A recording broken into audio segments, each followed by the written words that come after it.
Welcome. The reading for today is John Locke's Political Power. This is on page 54 of Political Thought, Oxford Reader.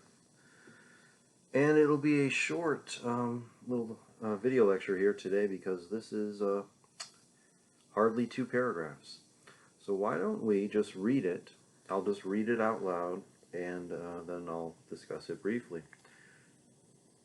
So again, page 54, section 18, John Locke, Political Power. And this begins our week of readings on theories of political power of the state, the justification for the state.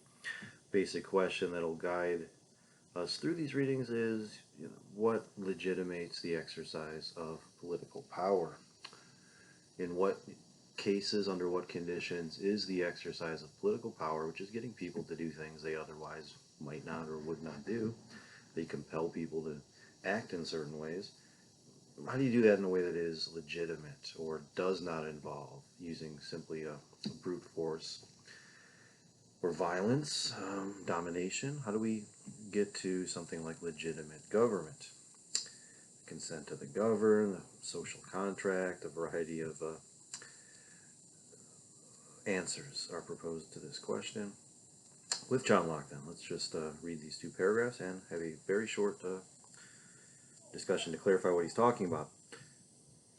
And so here we go, and I quote, "I think it may not be amiss to set down what I take to be political power.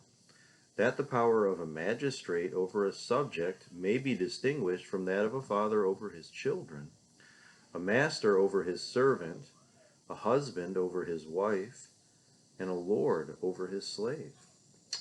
All which distinct powers happening sometimes together in the same man, if he be considered under these different relations, may help us to distinguish these powers from one another, and show the difference betwixt," and it's just an archaic way of saying between, "show the difference between a ruler of a commonwealth, a father of a family, and a captain of a galley." So let's just pause for a minute. So in this first paragraph, John Locke is really echoing a discussion we did not get to in this course, but is in our reader here, Aristotle's distinction of several different kinds of power, political power proper, from something like the power that gets exercised in a household. The power exercised by a master over a slave for Aristotle is different than the power exercised by a husband over his wife, which is in turn different than the power exercised by a father, or perhaps a mother too, over children. All of these are different from the power exercised by political leaders over their community for Aristotle. And he distinguishes all these different kinds of exercise of power. And John Locke is really echoing Aristotle here and doing very little that's original in this paragraph. And one thing he's pointing out here is, it's possible to exercise different kinds of power as one person. It may help us, he says, to distinguish these powers. Why? Well, I think the idea is something like, the kind of power exercised in one of these situations is fundamentally different than the kind of power exercised in another. I don't want to spend too much time going back into Aristotle, mostly because I think a lot of these distinctions are questionable, frankly, and a lot of what we're calling the exercise of power here is simply domination by force, right? Nonetheless, the idea is something like, in some cases, you will use persuasion and you will attempt to convince someone of something, that they should do something. You're not going to force them to do it. You're not going to order them to do it. You are going to suggest that they do it and give them reasons for why they should. In other cases, you may simply give an order or command, right? So, for instance, if I'm feeling tired, I want to go to sleep, but my wife is still up reading something with the night light on by the bed or something, I'll use one kind of approach in talking to her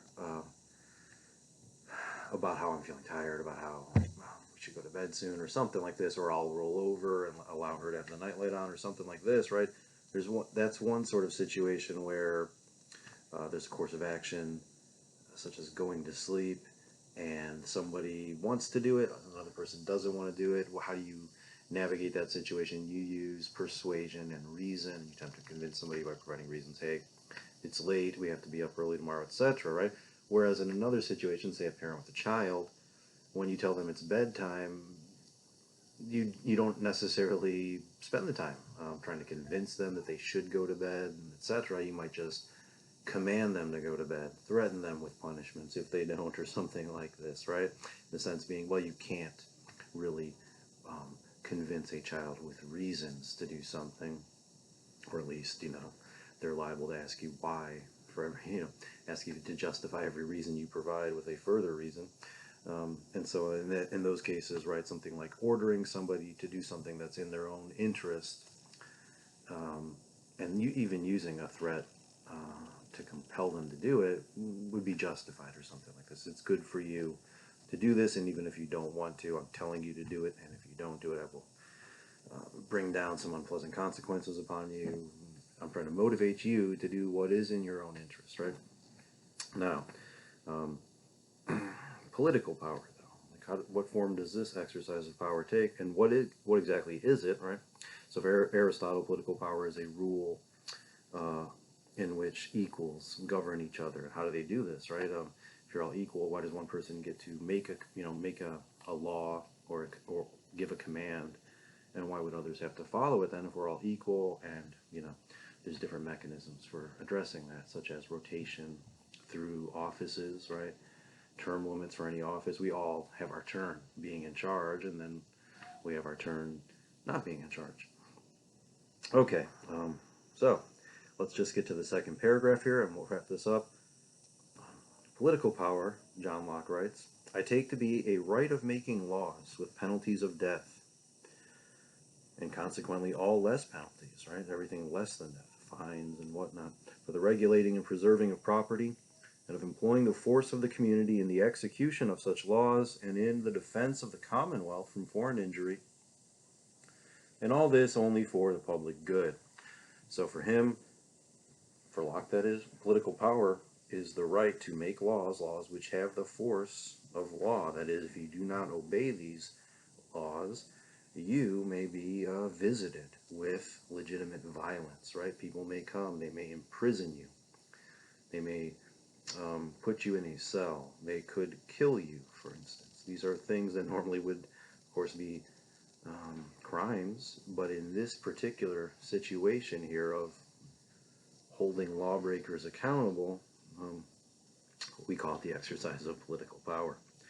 So this is why the exercise of political power has often been called a monopoly on the use of legitimate violence. Right? Not all situations of violence are the same. Okay, so the important thing here is just to note, right? Political power gives you a sort of power to wield punishments, very severe ones. Why, though? What is this power for? What is the goal of exercising this power? I think we need to emphasize this as we look at Locke's explanation here on page 54. The whole point of the exercise of this power is not to simply establish something like security, is not something to, it's not being exercised because there are really bad people out there that are going to hurt us or something like this. The point of the exercise of this political power, the point of making laws, the point of having penalties of death for breaking laws, the point of employing the force of a community, of taking, people, training them, coordinating them, and using their combined power to hold any single or small group of lawbreakers accountable, right? What is the point of all of this? In defense of the commonwealth from foreign injury. So goal one is to prevent whatever nation we're talking about from being invaded and conquered from outside, from foreign threats, but also the public good. Whatever we're going to think of as the public good, peace, security, not these things in the abstract, but something like this is how we make the world we live in a better place to live in, how we make life easier, and easier for ourselves and more fulfilling. And we must exercise political power, must make laws, must hold people accountable, must impose penalties when necessary, in order for there to be public good. Okay, that's enough for today. We'll let that suffice. It went longer than I thought for just 2 paragraphs, but so be it. That is the end of our discussion of John Locke on political power. We'll see you next time.